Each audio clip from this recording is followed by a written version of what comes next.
Well, that's a different way to do an underpainting. Normally when I do an underpainting for oils, I'm continuously adding paint, and the method I'm going to show you today, I'm just removing it. Depending on what your subject matter is, this may be a much easier way for you to go, especially if you struggle with creating mud when you oil paint. The first thing I did for this project was to draw everything out with a regular graphite pencil.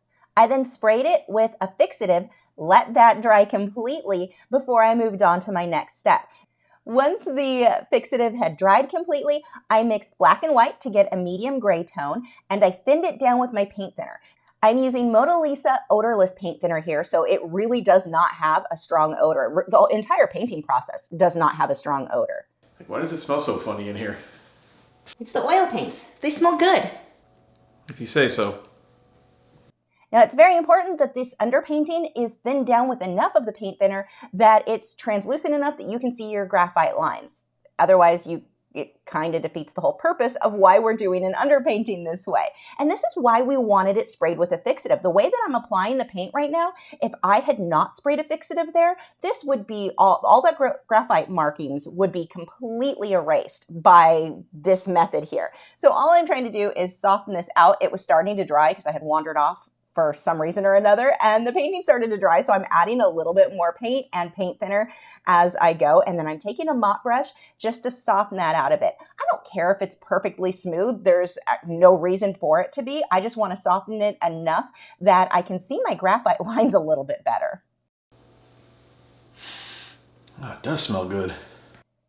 Now this is where it gets fun. You want to make sure that you do this before the paint dries. If it dries, obviously this isn't going to work. You would need to use a different method for your underpainting.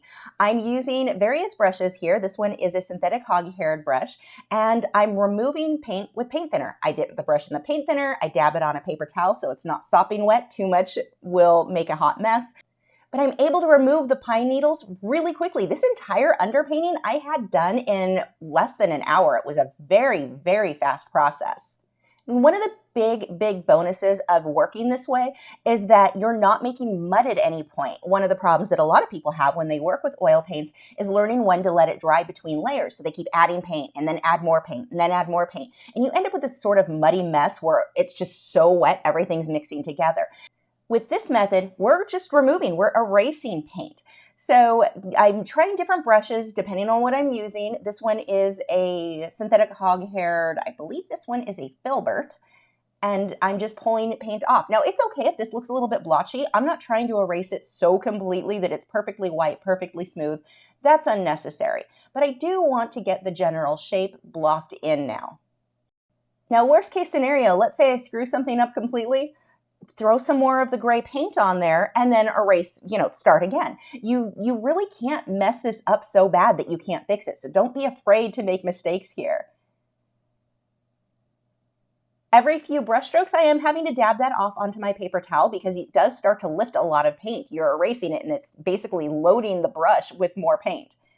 So I'll keep dabbing that on my paper towel. I'm using Viva paper towels or use an old rag. Regular like Bounty paper towels, they don't play nice with oil. They don't absorb the oils or the paint thinners right. So it either needs to be Viva, V-I-V-A, or go with an old rag, old t-shirt, something like that.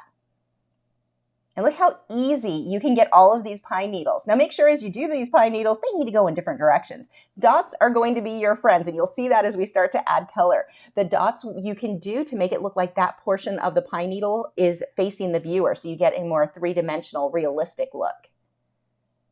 And that's it. There's the underpainting. You're just going to let that dry for a day or two before you go on to glazing. Make sure it's completely dry before you start adding color. Now, adding color, I'm going to go a little bit overboard on the greens and the blues here, and I'm using various greens that are kind of a yellowy green and some are more of a bluish green. I just want some variation in there.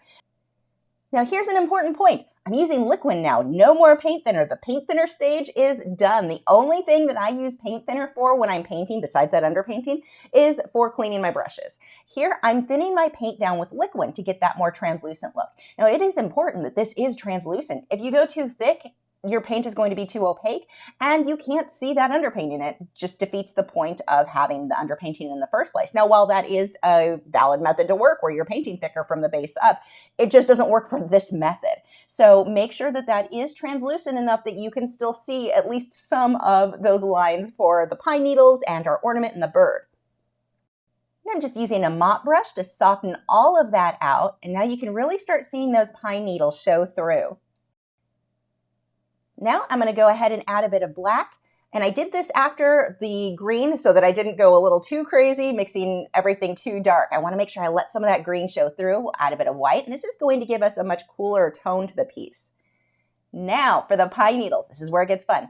All I'm going to do is add dots, and then I'm just going to smudge those dots backwards. And it looks like I've got all of this great shading, and it's so easy. Now this has to be wet. You do not want that background to dry. If that background dries, this method doesn't work. So see how I'll just take another brush and slightly pull that backwards. This brush doesn't have any paint on it.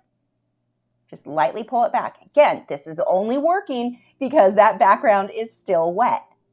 See how you just get this really soft smudge? It's a very easy way to look like you've got a decent amount of detail, but it's so fast to do. Now, don't worry about the shading at this point of these pine needles. We're going to glaze over that later. All I'm using right now is white paint. You can see again, starting with the dots, some of the ones in the background, I just blur with a mop brush so that they're further in the back. And then the ones as we get up close to the viewer where I want it more in focus, that's where I'm going to do more of the dotting and defining each of those pine needles more precisely. Now, as I get going through this, using so much of the white paint, it's going to give me a more muted, a more grayed look. This is what I wanted for this piece. I definitely wanted that kind of frosty gray, muted gray. I'm making up words now for these pine needles. And that's one of the reasons that I went super green for my base layers, knowing that all of that was going to get muted. If it gets muted too much, no big deal. We're going to glaze over that later. Before we move on to the rest of this video, I do want to mention if you are interested in following along with a 3-hour version of this lesson, step-by-step, including downloadable step-by-step photos, head over to patreon.com/Lachri, where you get instant access to over 7 years worth of my lessons. That's over 300 lessons in various mediums. You get instant access to it as soon as you sign up, along with a few other really cool rewards. So make sure you check that out. Link is in the video description. Now, I let my entire background dry for one day before I moved on to this next layer. And the reason for that was that way everything was dry enough I could rest my hand on the canvas without smudging everything. And now I'm using this purplish gray color. So I mixed first gray, black and white, and added a little bit of my magenta purple type color. And I'm going to go ahead and shade in that ornament. We've got some pearls in there. We've got some beading. There's some glitter glue. So we've got a lot of textures we've got to build up on this.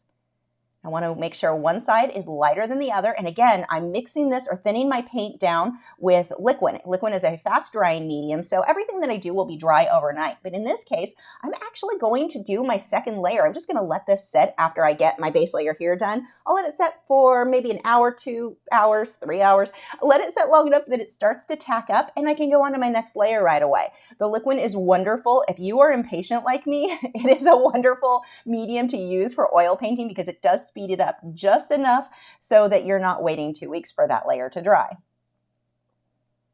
Now I'm going to take some black paint and I'm going to start to shape in everywhere where I will have that beaded silvery look. And the reason that I'm going with black, it's way too dark for what the finished piece is going to be. But I need these really dark bits of paint to show through so that when I put the white highlights, it looks sparkly. One of the ways that you're going to get something to look either metallic or just really shiny, it could be water, the water surface, anything like that, super shiny, it's by high contrast. So your darks are going to be super dark, your lights are going to be super light, and they're just going to be really high contrast right up against each other. And this is what's going to make it look shiny. And you'll see that as we start to add the white on top of this. And still I am thinning this with paint. As a general rule, I'm thinning it with paint. That makes no sense. I'm thinning it with liquid. As a general rule, I really don't use straight paint out of the tube. It is always going to be thinned with a bit of liquid. At least a bit, sometimes a lot. Depends on how thin I need it or how translucent I need it to be. Now notice that shiny spot on the right-hand side of the canvas. Don't worry if you have areas that just have these hot spots that are super, super shiny. When you put a gloss varnish over this, when it's dry, everything gets evened out. You won't have those hot spots where it's shinier than others. Everything will be nice and pretty and even. This part is so much fun to do because it makes such a difference so quick. This is just dots. Where I want it to look more like the glitter glue, I'm letting the dots overlap more so it's not as uniform. Where I want the more uniform look that circles around the pearl where it's the actual beading, that's where I do a little bit bigger dots and they're moving in rows.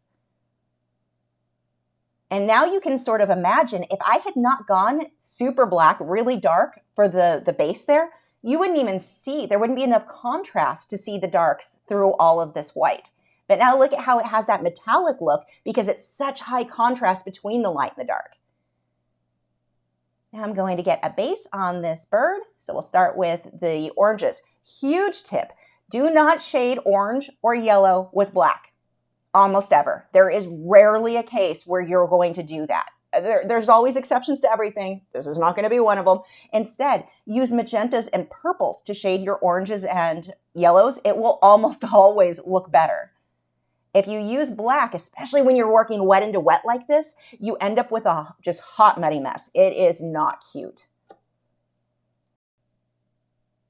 Now that the background is dry, it had dried overnight, I can come through on these pine needles and add some deeper shadows. I'm just using black paint. I think I do have a little bit of indigo blue mix in with that, but I'm using the black paint with a thin brush and I'm just defining these. I'm making the edges a lot more sharp and getting those deeper shadows. And now I'll start getting a much more three-dimensional look because I've got these deeper shadows. And anywhere where it's just a bit too fuzzy, that's where we can sharpen these up.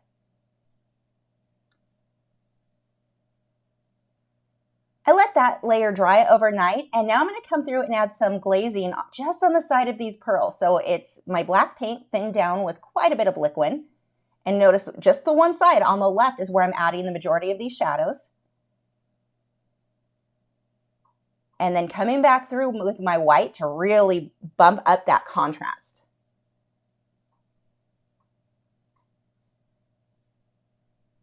Some detailing on the feathers here. Remember, whenever you're painting, the harder you push with your brush, the thicker that line is going to be. So when you want those teeny tiny lines, like you see in that bird's wings, I'm barely letting the tip of the bristles touch. I've thinned the paint down quite a bit with liquid so that it flows nice and smooth and just barely letting it touch. I am using a Frederick's Belgian linen canvas here, so it's really smooth, and that is going to make it much, much easier for me to get the small detail. If you're working with a canvas that has too much tooth, it's too rough, getting little detail isn't so easy. So my go-to canvases, and just for transparency, this canvas was provided to me by Frederick's, but they were already the only canvas I used, so no difference for me there. Anyway, my go-to canvases, because I do use a lot of detail, are either the Frederick's Blue Label canvas or their Belgian linen. Those are my two favorites. If I use a canvas that has a bit too much tooth for what the project I'm working on, I'll put a couple of coats of gesso and then sand it down, so that's another option. These final layers are mainly just adjusting my values, making my lights a little lighter, my darks a little darker, and this will really bring out the realism in the work. It will make it feel much more realistic. If you can get your values right, that matters more than most everything else when you're trying to make something look realistic. It doesn't matter how perfect the detailing is. It doesn't matter if you choose the perfect color of paint. What matters most is that your values are correct. Are your lights light enough? Your darks dark enough? That is going to make all the difference in the world in your work. Now I'm going to glaze a bit of green into those pine needles, just to tone down so there's not quite as much white on there. Now once this is dry to the touch, in my case, because I do use liquid, usually within 2 to 3 days, I'm pretty safe to go ahead and varnish. And the varnish that I'm using is Gambar. The reason that I go with this one is that I don't have to wait 6 months for the painting to dry before I can varnish it. Most varnishes will tell you to make sure that the painting has been dried for 6 months before you varnish it. And that's going to be an issue if you're selling it. Most buyers don't want to wait 6 months, or even if you don't have a buyer already, you don't want to have to wait 6 months to sell a painting. So by using this product, I'm able to apply it as soon as the painting is dry to the touch. Now, if you're painting with a palette knife, that's going to be a lot longer for you. But because of the methods I paint, this is dry to the touch, generally overnight. I give it a couple extra days just in case, and then I can go ahead and put put the varnish on it. And usually that varnish I feel pretty safe to ship within a week or so.